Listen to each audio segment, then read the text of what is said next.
Mambo ambayo unafanya ni kama gani? Mimi nashughulika na mambo mengi sana, si peke yake ambayo yenye watu wanaiona ama wenye wanazipitia. Nashughulika na mambo mengi, uko na mashida za ndoa zinakusumbua, pia ukija naweza pata kukusaidia kikazi, biashara, nguvu za kiume. What's up, beautiful people, and welcome back to Mungai Eve Media. My name is Shiko Gita, and of course, this is your number one online TV. Now, this situation happened a couple of days ago. We also wakati kulikuwa na watu pale hivyo Kitengela ambao walikuwa wamevamiwa na nyuki, so tumeamua tumtafute daktari mwenyewe. Kwanza, karibu ndani ya show. Asante sana. Asante sana kwa kunipea ruhusa kuongea na nyinyi wakati huu. Labda unaweza jintroduce kwa watu pale nje. Mimi ni ule daktari mmoja tu ambao mwenye alipata kufanya wale wasichana wakapata kunaswa na zile nyuki. Kwa hivyo sitaki upate kuona ya kwamba ukiwa huko upate kupotezwa. Mimi nakaa tu, makao yangu ni Kitengela. Yes. Jina najiita Daktari Waswa. Daktari Waswa. Waswa nyuki. Unaweza ongezea nyuki. Yes. Ndio watu wanakujua sana. Yes. Ukiingia unaweza ongezea nyuki.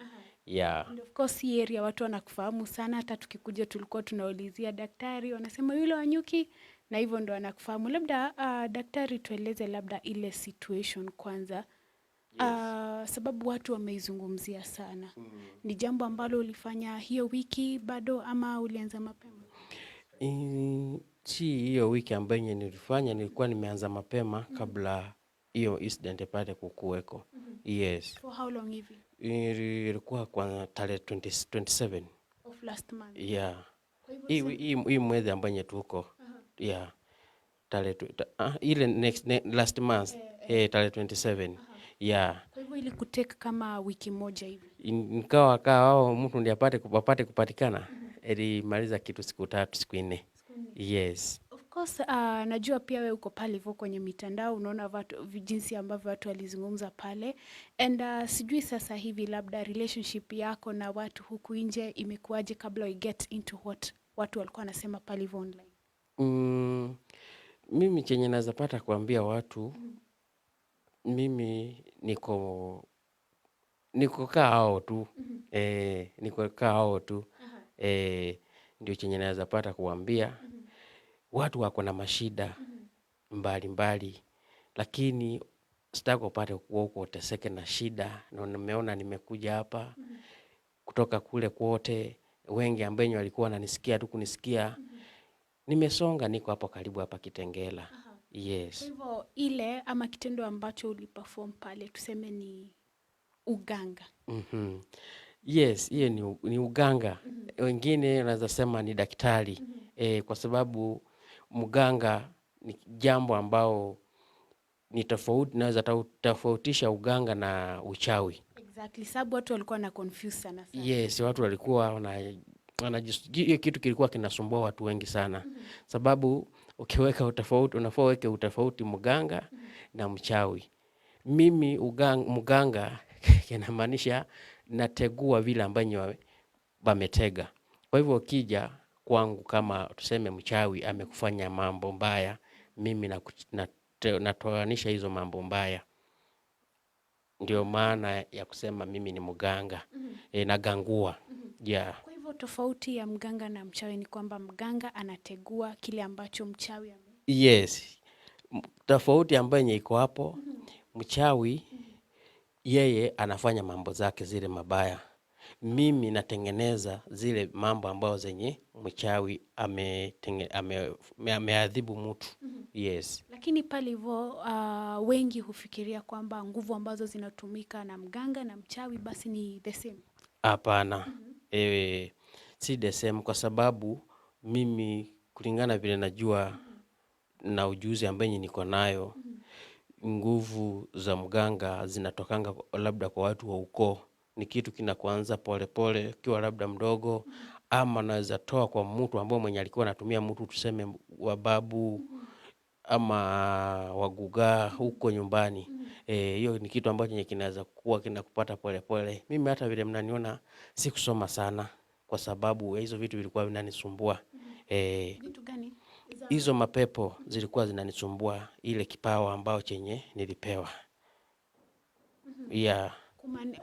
Kumaanisha labda ilikutoa darasani ikakuwa sasa lazima ufanye kulingana na hicho kipawa. Sasa hiyo vitu vilikuwa vinanitoa tangu utotoni. Vilikuwa vinanisumbua, unakuta watu kuenda shule kusoma, unarudishwa nyumbani, vitu kama hizo, unakuta mtu analia kila wakati ukienda shule, vitaki uende shule. Alright, na labda daktari, tukizungumzia hili swala la nyuki, Yes. kuna debate imekuwa pale hivyo online.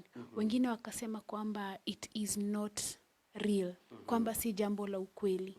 Kwanza sijui utawaambia nini? Hiyo chenye nataka kuambia watu ambao wenye wanaongelea hivyo, mtu aenda afanye jambo, aenda jaribu, halafu mtu apate kunifikia, aje apate kuona kwamba apate kujaribu imani yangu, ndio atapata kujua kwamba hizo vitu ambavyo nilikuwa nafanya ni vitu ya ukweli ama ni uongo. Yeah. Kwa sababu walikuwa wanatumia ile science kwamba kwa hili swala la nyuki, if I bring a queen bee here, nimwache, basi wale nyuki wengine watakuja wamsurround, watulia hapo. Hiyo ni kitu ambacho ninaweza pata kuambia mtu. Sasa ukiangalia, sasa mtu mwenye hata watu ambao walikuwa wanaangalia vizuri hizo picha ambao zenye zilikuwa wanaona zao watu kwenye mitandao, ukiangalia Queen anaweza mweka wapi ndio sasa apate zipate kuzunguka mwili ya mtu kwenye kuna hata kitu yoyote, sababu ni mwili tu, unaweza dunga tu kwa mwili hiyo Queen, alafu ndio hiyo si vitu ya ukweli. Yes. Hivi labda wewe mwenyewe, do you instruct the bees not to bite wale watu mpaka wajilete hapo? Yes, niko na vile kulingana tambiko ambao zenye nitakuwa nimefanya, nitazituma tu kuzituma kama vile mapolisi wanatumwa kwenda kushika mtu bila kuhamu. Yeah. Alright, na labda daktari, kando na labda kufanya wezi washikwe, ama before I get to that question, kumaanisha wakati tuliona wale wanadada na zile nyuki ilibidi waje hapa? Sasa hiyo kilingana vile tuliongea na mwenye complainant mwenye alikuja hapa, kwa sababu wakati ambaye alikuwa anasafiri kutoka mahali penye alikuwa anatoka, alikuwa ana makao kulingana vile alinielezea. Aliniambia alikuwa anatoka mbali, amekuja saidi za Kitengela aanze maisha. Yes, kwa hivyo ni kitu ambacho kilimpata tu ghafla. Ajui mahali popote ataanzia wapi. Sasa kilibidi nimwambie option ni zenye naweza kusaidia nazo, niko na option 2 peke yake. Vile makao, na mara nyingi mimi nafanya kazi, hao watu wanaenda mahali penye kumeibwa. Lakini chenye naweza kusaidia wewe mwenye una makao ni kunaweza fanya hao watu tuwasalamishe polisi, wenyewe wasalamishwe polisi, ama tufanye hao watu wakuje kwa ofisi yangu. Yes. Kwa hivyo walikuja ukawaondolea. Sasa tukilingana vile tulielewana, kilibidi tufanye hiyo kazi, ni direct upande wa huku. Yeah. Hivi labda tangu hiyo siku, sababu of course we are coming live from kwenye ofisi yenyewe. Hapo nje wakati nilikuwa naingia nimepata zaidi ya watu 20. Ndio. Inamaanisha kwamba tangu hiyo siku watu wameongezeka kuja? Kuongezeka, hata nafikiri mmeona, hata naona hata muda naona yoyoma na watu wengine wataanza kucomplain. Yes. Tukimalizia labda mambo ambayo unafanya ni kama gani? Mimi nashughulika na mambo mengi sana, si peke yake ambayo yenye watu wanaiona ama wenye wanazipitia. Nashughulika na mambo mengi. Uko na mashida za ndoa zinakusumbua, pia ukija naweza pata kukusaidia kikazi, biashara, nguvu za kiume.